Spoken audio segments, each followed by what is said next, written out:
All right. Hi, everybody. This is the Exam 2 review of modules 3, 4, and 5.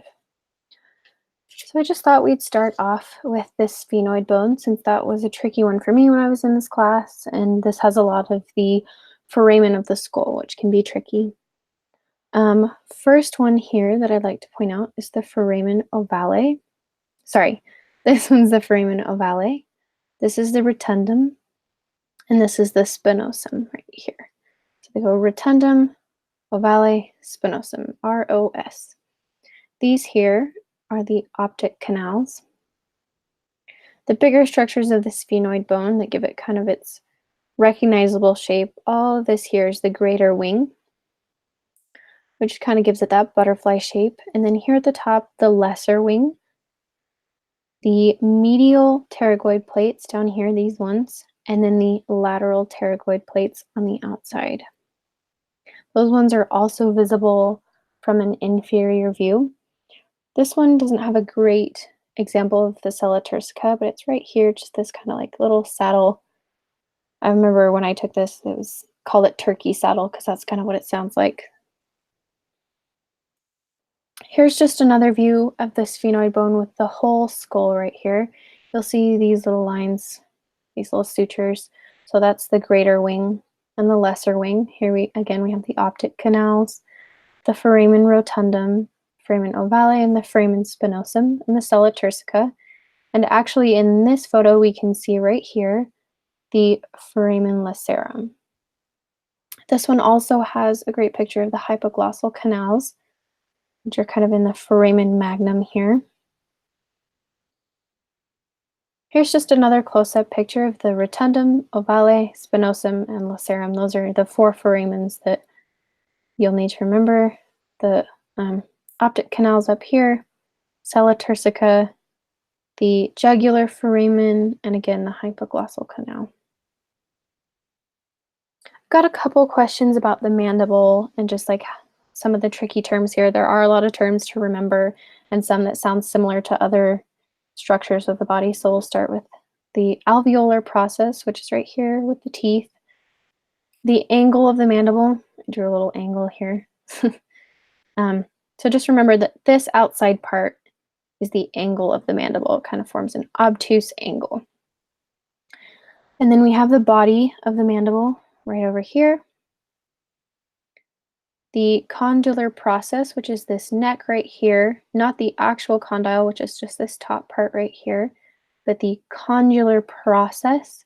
And then the coronoid process, make sure you put the R because it's not the conoid process, it's the coronoid process. And the mental foramen down here, they're pretty easy to spot. This is the ramus of the mandible. Again, the mandibular condyle right at the top, the mandibular notch, this little scoop right here, and then the mandibular symphysis right at the front where it comes together.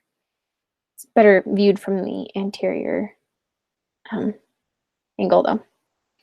Next slide, we have an inferior view of the skull. This one has quite a few structures that may seem tricky at first, but the longer you look at it, the easier it may seem. The stylomastoid foramen is the first one I want to start with. It's this little hole right here. It may seem kind of weirdly placed, kind of far away from all the other ones that you need to know. But if you remember the structure that it's between and you remember the name here, stylomastoid, you break it up, it's the styloid and the mastoid process. Right here we have the mastoid process. And then here's the styloid process. And then in between those, the stylomastoid foramen. Next tricky part I wanted to mention that quite a few people slipped up on some of the module exams is the zygomatic arch. So this whole section, if it's all highlighted, is the zygomatic arch. It's referring to that. But this one right here, this is the zygomatic bone. And this process right here is the temporal process of the zygomatic bone. Kind of confusing, but if you remember which bone it's connecting to is the process, and then which bone it's actually on is the second part of the name. So it's the temporal process of the zygomatic bone.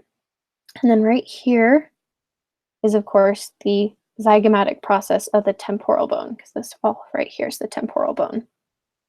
And then those two together make the whole zygomatic arch.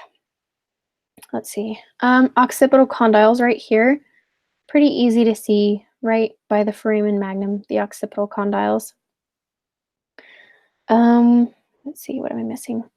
Jugular foramen. It's a little trickier to see in this picture, but it's right here. There is the mandibular fossa right here. So we talked about the mandibular condyle already. So right here is the fossa where that fits in and connects your jaw to the skull. And we talked about mastoid process already and styloid process. A couple other ones that I'm noticing here, you'll see there's the foramen ovale and the spinosum. Right here is the medial pterygoid plate and the lateral pterygoid plate. And then, of course, the palatine bone and the palatine process of the maxilla. There's quite a few terms from this view of the skull. It can seem overwhelming, but if you just take some time, spend a little bit to kind of just memorize.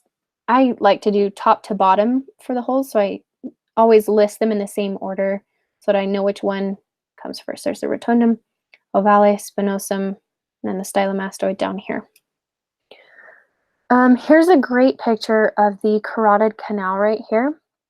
So here's the foramen ovale, this foramen spinosum, foramen lacerum, which is highlighted here.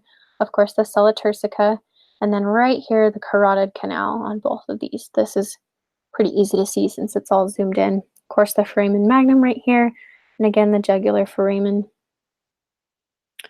Ethmoid bone, just wanted to go over this one real quickly because it's pretty important. I forget about it a lot. So nasal bone, which is right here, which is what you'll feel at the very top, the bridge of your nose. You can feel that on your nose. The vomer, which is inside, right there.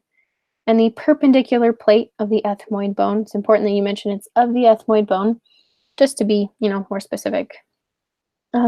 Anterior nasal spine, right here, sticks out, pretty obvious. And tricky to see in this picture, it doesn't really have them, but the nasal conchae inside, you'll have to know those as well.